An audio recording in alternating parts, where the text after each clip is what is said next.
मकर संक्रांत या निमित्ताने 25 वर्षापूर्वी साई कृपा नागरी पतसंस्था आपण स्थापन केली.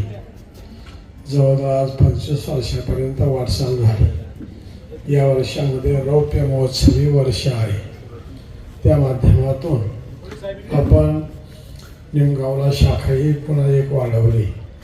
प्रत्येक शाखेचं उद्घाटन करत असताना मी साई कृपाच्या अतिशय सर्वकात्र प्रेमाची माणसं असल्यामुळं कधी चुकलेलो नाही.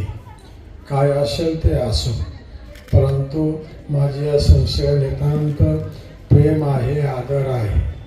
कारण जीवनामध्ये कोणती संस्था असो, काही जर चांगल्या पद्धतीने वाढावी जर वाटत असेल तर आयुष्यामध्ये एकता, एकात्मता आणि आत्मीयता हे 3 गुण ज्याच्या जवळ राहतात त्यांची निश्चित कादर प्रगती झाल्याशिवाय राहत नाही.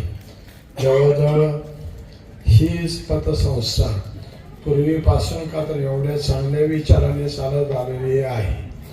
मध्ये काही वेळेला जेव्हा थोड्याशा काही गोष्टी मला आवडतही नव्हत्या, परंतु चला सर्वांचं कादर कार्य आहे, प्रत्येकाचे विचार भिन्नता आहे, त्यामुळं कधी मी बोललेलो नाही.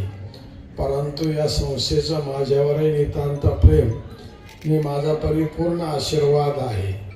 कारण का माझ्या आयुष्यामध्ये तेवढ्या अनेक पतसंस्थांची उद्घाटन वगैरे मी केली.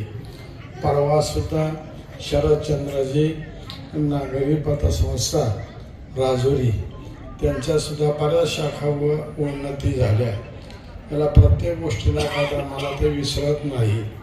किंबहुना त्या काळामध्ये तर आपल्या देशाचे नेमके कादर असणारे R.R. पाटील हे गृहमंत्री होते. गृहमंत्र्यांच्या हस्ते माझा सत्कार त्या मंडळींनी केला. तद्वत जेव्हा माझ्यावर काही प्रसंग वगैरे आले तेव्हा साई कृपा संस्था ही माझ्याकडे धावून आलेली आहे. ज्या काळामध्ये म्हणजे कोविडचं संकट आलं, कार्यक्रम वगैरे बंद होते, नेमकं बऱ्याचशा अडचणी, बरेच वर्षानुवर्ष मी आजारी आहे. आजारपणा आणि इतर काही अडीअडचणी म्हणून मी आयुष्यामध्ये काही उपाधी केली नाही, कुठे संस्था नाही, कुठे आयुष्यामध्ये वाचेला विटाळ कधी लावलेला नाही.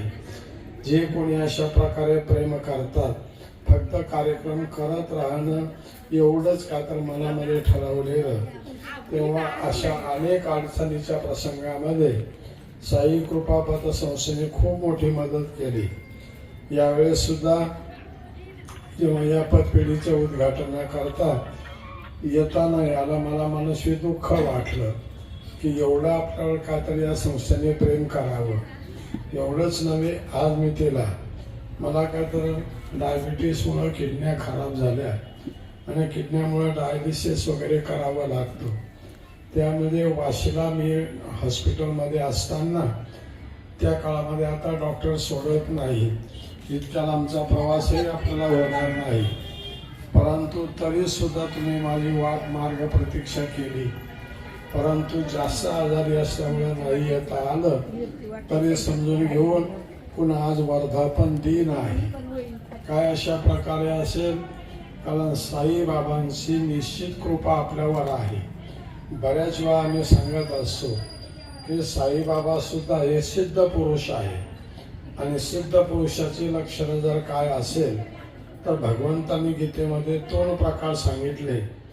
एक तो सिद्ध पुरुष किंबहुना ज्याला योग भ्रष्ट पुरुष म्हणतात, तो अतिशय दरिद्र कुळामध्ये जन्म घेतो आणि सर्व लोकांचं कल्याण करतो. नाहीपेक्षा दुसरा योगभ्रष्ट महापुरुष शुचीनाम श्रीमताम गेहे योग भ्रष्टो बीजायते, या निमित्ताने ते जन्म घेऊन येतात आणि त्याच्यावर नितांत श्रद्धा विश्वास जर आपण ठेवली तर निश्चित त्याचं फळ आपल्याला प्राप्त होतं. मी सुद्धा दररोज साईबाबांची पूजा करतो. बरं, कुणाला काय वाटत असेल, परंतु माझं श्रद्धास्थान ही जी काही संत मंडळी होऊन गेली, संत गजानन बाबा कीर्तनकारांमध्ये माधव महाराज मगर महाराजांना माहीत असेल, त्यांच्या पोथीमध्ये पूजेमध्ये सुद्धा साईबाबा आणि शेगावचे संत गजानन बाबा छोट्या छोट्या मूर्तिका तर अशा प्रकारे असायच्या.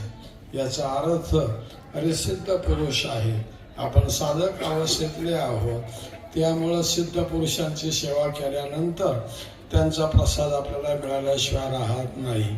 त्याचाच परिणाम म्हणून या साई कृपापथ संस्थेवर कधीही कोणतंही संकट येणार नाही. काम अतिशय चोख आणि खूप चांगलं आहे, सर्वांना ज्ञात आहे. आणि ज्या ठिकाणी माझं प्रेम आणि श्रद्धा असेल त्या ठिकाणी कधी असं घडणारही नाही. फक्त एकमेकाबद्दल प्रेम असावं. ही संस्था माझी आहे.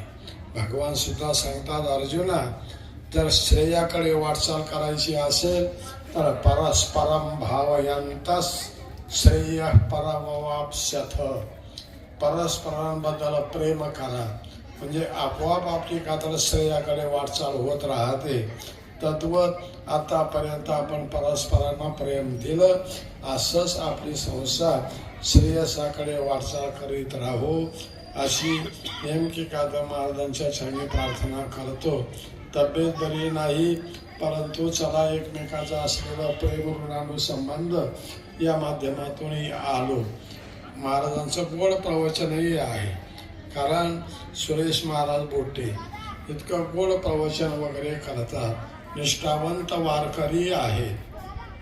आपण जरा पाहिलं, चैतन्य महाराजांच्या पालखीबरोबर असू द्या, वैकुंठवासी गुरुदेव कोंडाजी बाबा असू द्या, बाबांचाच प्रसाद त्यांना कातर मिळालेला आहे. आपला संसार प्रपंच नीटनेटका करून करता येईल तेवढा कातर निस्वार्थपणाने आयुष्यामध्ये ते परमार्थ करतात. त्यामुळं त्यांचं प्रवचन ठेवल्यामुळं मला मनस्वी आनंद वाटला. बरं, महाराजांचंही माझ्यावर नितांत प्रेम. माझंही सुद्धा मी आयुष्यामध्ये कधी कुणाची स्तुती करत नाही, परंतु वस्तुस्थिती मात्र अशी आहे, खरोखर एखाद्या साधूवर नितांत श्रद्धा जर ठेवली तर त्याचं फळ मिळाल्याशिवाय राहत नाही. म्हणून बाबांवर, कोणाजी बाबांवर या कुटुंबाची नितांत श्रद्धा. चैतन्य महाराजांच्या पाठीवर पायी प्रवासही करतात. या माध्यमातून त्यांना कातर अशा प्रकारे त्यांचं प्रवचन या ठिकाणी ठेवल्यामुळं निश्चित आनंद अशा प्रकारे आहे. जास्त काही न बोलताना दम लागायची भीती वाटत असल्यामुळं जास्त वेळ बोलता. असं मायबाप शेवटपर्यंत परस्परांबद्दल प्रेम ठेवा.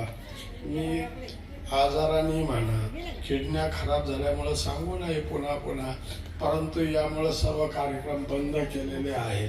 1.5-2 वर्ष होत आले, परंतु तुम्हा सर्वांचं प्रेम, या प्रेमाच्या माध्यमातून जुन्नर तालुक्यामध्ये सर्व गावागावांनी केलेलं प्रेम आणि विशेषत्वे करून नेमकं या ठिकाणी कातर साई कृपापथ संस्थेने नितांत असलेला प्रेम, श्रद्धा, तशीच कातर बाबांवर असलेली श्रद्धा. नेमका असं आपलं पूर्वजन्माचं काहीतरी ऋणानुसंबंध म्हणून एकमेकाच्या गाठीभेटी व्हाव्यात आणि एकमेकाचा उत्कर्ष होत राहावं, संस्थेचा पुन्हा उत्कर्ष होत राहावं अशी नेमके साईबाबांच्या चरणी प्रार्थना करतो.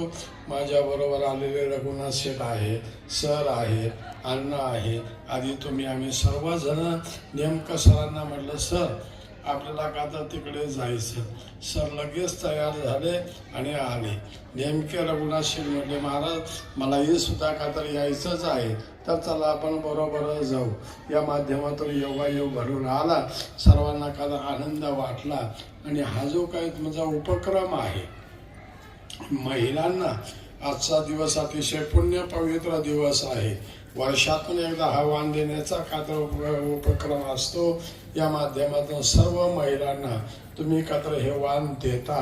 अरे आज परमेश्वराला, माता पार्वतीला, महालक्ष्मीला सुद्धा आनंद वाटेल की जसं आपण दिवाळी भेट करतो ना, तद्वत महिलांकरता सुद्धा आपण हा सत्य उपक्रम कातर राबवता. त्यामुळे जावे तेवढे धन्यवाद. पुन्हा धन्यवाद देतो आणि शब्दांना विराम घेतो. रामकृष्ण.